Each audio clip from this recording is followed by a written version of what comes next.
মারাঠা সাম্রাজ্যের এক সময়ের অধীশ্বরী রানী তারাবাই ভোসলের কাহিনী বলতে গিয়ে এই প্রসঙ্গে সমসাময়িক আরেক বীরাঙ্গনা রানীর কথা মনে পড়ে গেল।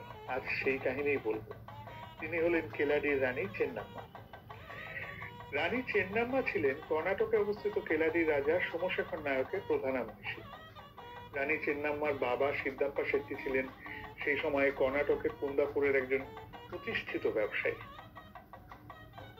রানী চেন্নাম্মা ছিলেন অপরূপ রূপসী এবং বিদুষী। সেই সময়ে রাজা সোমশেখর নায়কের সঙ্গে বিবাহ দেবার জন্য সেই অঞ্চলের সমস্ত রাজন্যবর্গ একেবারে মুখিয়ে ছিলেন, কিন্তু রাজার কোনো পাত্রী পছন্দ হচ্ছিল না।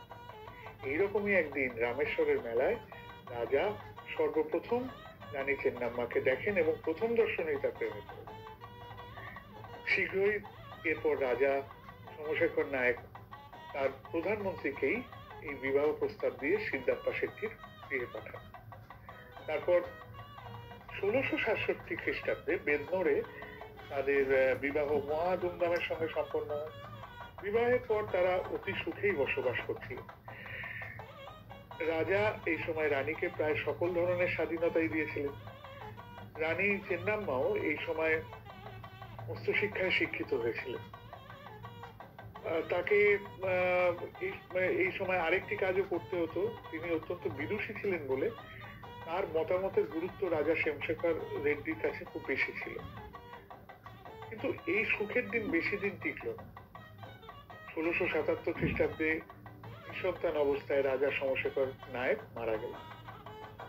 রানী চেন্নাম্মা এই সময় বাসাপ্পা নায়ককে দত্তক পুত্র হিসেবে গ্রহণ করে কেলাডি রাজ্যের যাবতীয় ভার নিজের কাছে তুলে নেন। এই সময় বিজাপুরের সুলতান এবং মহীশূরের শাসক টিক্কা দেব রায় ওয়াদিয়ারের নজর পড়ল এই কেলাডির উপর। তারা দেখলেন যে কেলাডি শাসন করছেন এক অবলা নারী। কেলাডির সেরকম কোনো সৈন্য শক্তি নেই। এদিকে বিজাপুরের সুলতান এবং মহীশূরের শাসক দুজনেই অত্যন্ত শক্তিশালী। কিন্তু তারা ভুল ভেবেছিল। রানী চেন্নাম্মা এই বহিঃশত্রুকেই পরপর দুটি যুদ্ধে পরাজিত করে কেলাডির স্বাধীনতা কিন্তু অক্ষুণ্ণ রাখলেন। কিন্তু এরপরেই ঘটলো সেই ঘটনা যার কারণে তিনি ভারতের ইতিহাসে বীরাঙ্গনাদের শ্রেণীতে অমর হয়ে আছেন। সেই কাহিনী এবার বলবো।